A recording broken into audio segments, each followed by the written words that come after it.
Mommy and daddy, मैं हूँ doctor रश्मि baby care live पर।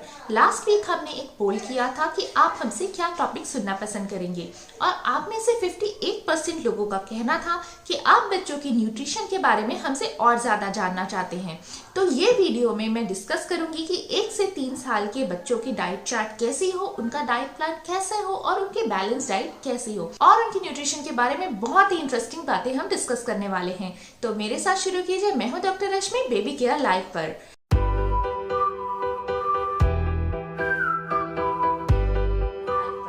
जब बच्चा 1 साल का होता है तो उसकी जो कैलोरी रिक्वायरमेंट होती है वो उसकी मदर की रिक्वायरमेंट की हाफ हो जाती है।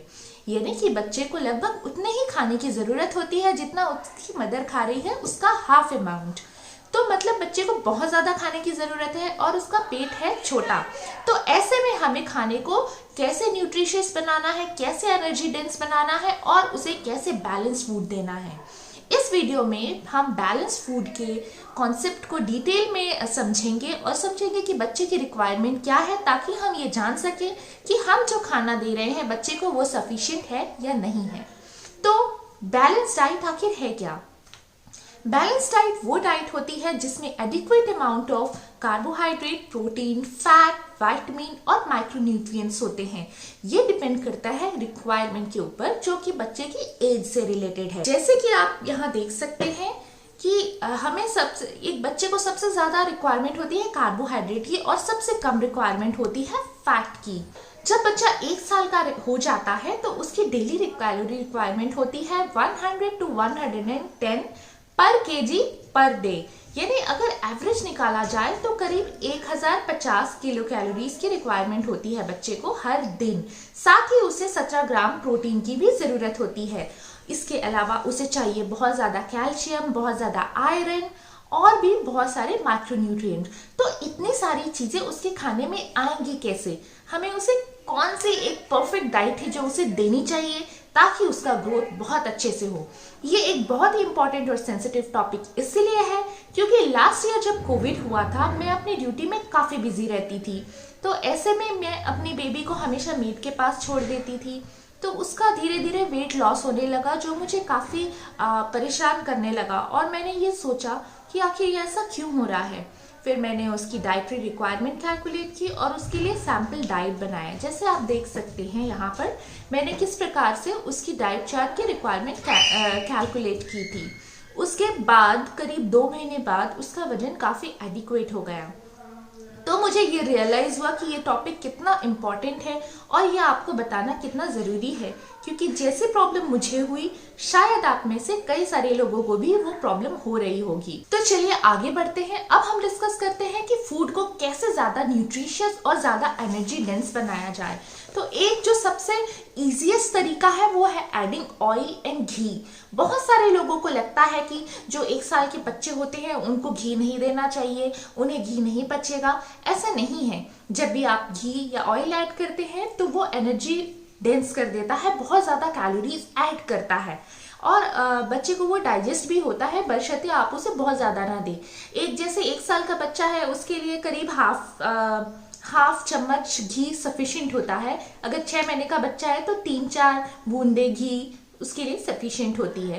तो आप घी उसे दे सकते हैं। इट इज़ अ मिथ कि हमें घी नहीं देनी चाहिए। इवन जो हमारी IAP की रिकमेंडेशन है, जो इंडियन अकेडमी ऑफ पीडियाट्रिक की रिकमेंडेशन है और ministry of health and family welfare की रिकमेंडेशन भी कहती है कि आप बच्चे को घी दे सकते हैं, लेकिन बहुत ज़्यादा क्वांटिटी में नहीं देनी चाहिए। ये उसके फूड को बहुत ही एनर्जी डेंस बनाता है और उसको बहुत ज़्यादा कैलोरी प्रोवाइड करता है। दूसरा जो पॉइंट है वो है एडिंग प्रोटीन। प्रोटीन क्योंकि बच्चा बढ़ रहा होता है उसके लिए बहुत ज़रूरी होता है। अगर आप बच्चे को सिर्फ दाल खिचड़ी खिलाएंगे तो उसे प्रोटीन की डेफिशिएंसी हो जाएगी और मैल न्यूट्रिशन होगा। प्रोटीन को हम कैसे ऐड कर सकते हैं? जो सबसे अच्छा तरीका है प्रोटीन का वो है दाल। आप कई तरीके की उसे दालें खिलाइए, सिर्फ एक तरीके की नहीं। अगर आप मिक्स दाल खिलाएंगे तो उसे काफी ज्यादा प्रोटीन मिलेगा। इसके अलावा जो एक तरीका होता है वो होता है जर्मिनेशन एंड फर्मेंटेशन। जैसे हम इडली बनाते हैं जिसमें खमीर उठता है या डोसा बनाते हैं, तो इससे भी बहुत ज्यादा प्रोटीन जो उसका फूड स्टफ है उसमें ऐड होता है। Germination and fermentation also adds up to the protein. Egg भी हम खिला सकते हैं, लेकिन एग से एलर्जी होने के चांसेस होते हैं, तो आप 1 साल से ऊपर के ही बच्चे को खिलाएं और पेरेंट सुपरविजन में ही खिलाएं। उससे चोकिंग की भी प्रॉब्लम हो सकती है। बॉइल्ड एग यूजुअली अवॉइड करें। अगर आप ऑमलेट दे रहे हैं तो बेटर। अब डिस्कस करते हैं विस्कोसिटी। विस्कोसिटी कैसी होनी चाहिए? जब भी आप बच्चे को खिलाते हैं तो बहुत ही हल्का नहीं होना चाहिए, मतलब बहुत पानी जैसा नहीं होना चाहिए, नहीं तो उससे प्रॉपर एनर्जी नहीं मिल पाएगी। उसका जो थिकनेस होता है वो जैसे एक भजिए की आटे की तरह होनी चाहिए, सेमी सॉलिड होना चाहिए। अगर आप बहुत सॉलिड खिलाएंगे तो भी उसे प्रॉब्लम होगी निकलने में। अगर आप बहुत लिक्विड देंगे तो उसकी एनर्जी रिक्वायरमेंट पूरी नहीं होगी। तो एक सेमी सॉलिड फूड खिलाना एक बेस्ट ऑप्शन होता है। इसके अलावा जो इम्पोर्टेंट है वो है आपको उसकी डाइट में फ्रूट्स और वेजिटेबल्स ऐड करना। फ्रूट्स और वेजिटेबल्स जो होते हैं वो एक बहुत इंपॉर्टेंट सोर्स होते हैं हमारे माइक्रोन्यूट्रिएंट्स के, जैसे कि डिफरेंट टाइप्स ऑफ विटामिन्स हो गए हैं, और साथ ही वो हमारे गट को हेल्दी रखते हैं, गट बैक्टीरिया हेल्दी रहता है। ग्रीन लीफी वेजिटेबल्स जैसे कि पंपकिन, पपाया, मैंगो, चीकू, ये बहुत ही गुड सोर्स होते हैं विटामिन ए, बी और डी एंड के। तो ये बहुत ही इंपॉर्टेंट होता है फूड्स को भी ऐड करना। अब हमें ऐसे कौन से फूड हैं जो बच्चे को अवॉइड करने चाहिए? Biscuits, tinned food, preserve food is a specially no. जो भी प्रिजर्व्ड या टिन फूड होते हैं, जैसे कि कुछ चिप्स वगैरह, उसमें काफी मात्रा में प्रिजर्वेटिव्स होते हैं, तो ये हमें बच्चे को अवॉइड करना चाहिए। यूजुअली डेली देने की इसमें कोई आवश्यकता नहीं है। बहुत सारे लोग सोचते हैं कि जो फैक्ट्री मेड फूड है वो बहुत ही अच्छे होते हैं, उससे बच्चे का ग्रोथ अच्छा हो जाएगा। इट्स अ मिथ, ऐसा नहीं होता।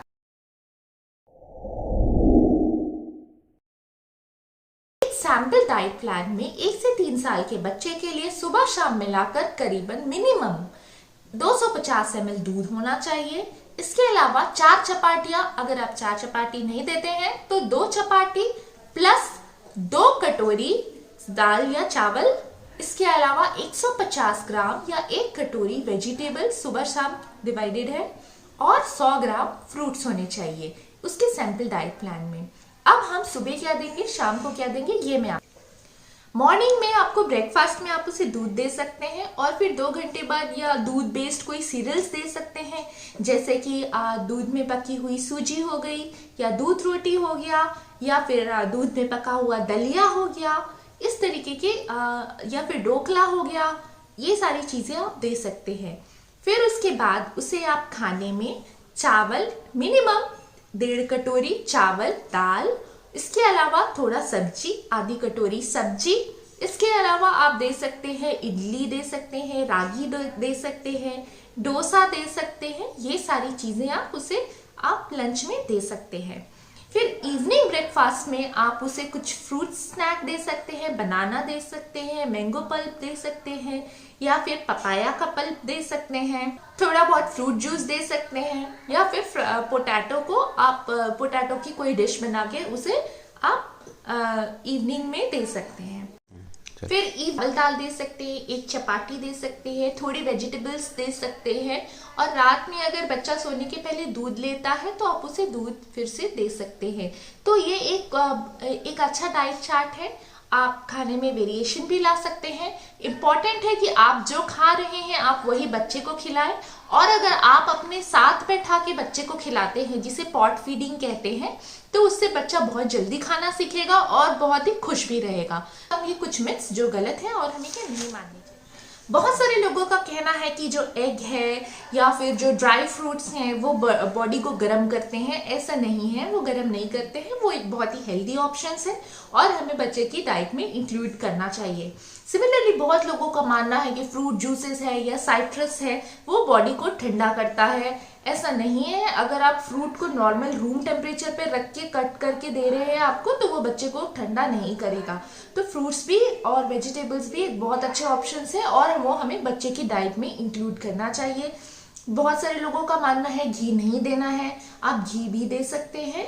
घी एंड फूड को एनर्जी डेंस बनाता है। बहुत सारे लोगों का मानना है कि मार्केटेड फूड जो है जैसे कि सेरेलैक वगैरह है वो नॉर्मल फूड से ज़्यादा अच्छा होता है। ऐसा नहीं है। नॉर्मल फूड और जो माँ का मिल्क है वो सबसे उत्तम आहार होता है बच्चे के लिए। आप उसे जितना ज़्यादा से ज़्यादा हो सके नॉर्मल फूड खिलाने की कोशिश कीजिए। क्योंकि उसे बड़ा होके हमारे जैसे ही खाना है। अगर वो सीखेगा नहीं हमारे जैसे खाना तो आपको बहुत तकलीफ होने वाली। चलो स्टार्ट। अब मैं आपको बताऊंगी कुछ बहुत ही इंपॉर्टेंट टिप्स। जब भी बच्चा 180 दिनों का हो जाता है तब से आपको उसे कॉम्प्लीमेंट्री फीड देना शुरू करना चाहिए। कॉम्प्लीमेंट्री फीड के ऊपर यानी 6 महीने के बच्चे के डाइट चार्ट के ऊपर एक मैंने बहुत ही अच्छा वीडियो बनाया है, आप वो देख सकते हैं। दूसरा टिप ये है कि बच्चे के खाने को इजीली डाइजेस्टेबल और एनर्जी डेंस बनाना होता है, जैसे कि मैंने आपको वीडियो में बताया। टिप ये है कि जितना ज्यादा से ज्यादा हो सके आप उसे होममेड फूड दें और जो आप खा रहे हैं वो ही आप खिलाने की कोशिश करें। चौथा टिप ये है कि जो माँ का दूध है अगर हो सके तो आप 2 साल तक जारी रखें। पांचवा टिप ये है कि आप बच्चे को उतना खाना दें जितना वो डिमांड करता है, कभी भी आप उसे कम पर ना रोकें। अगर वो ज्यादा खा रहा है तो it's okay, demand feeding is okay.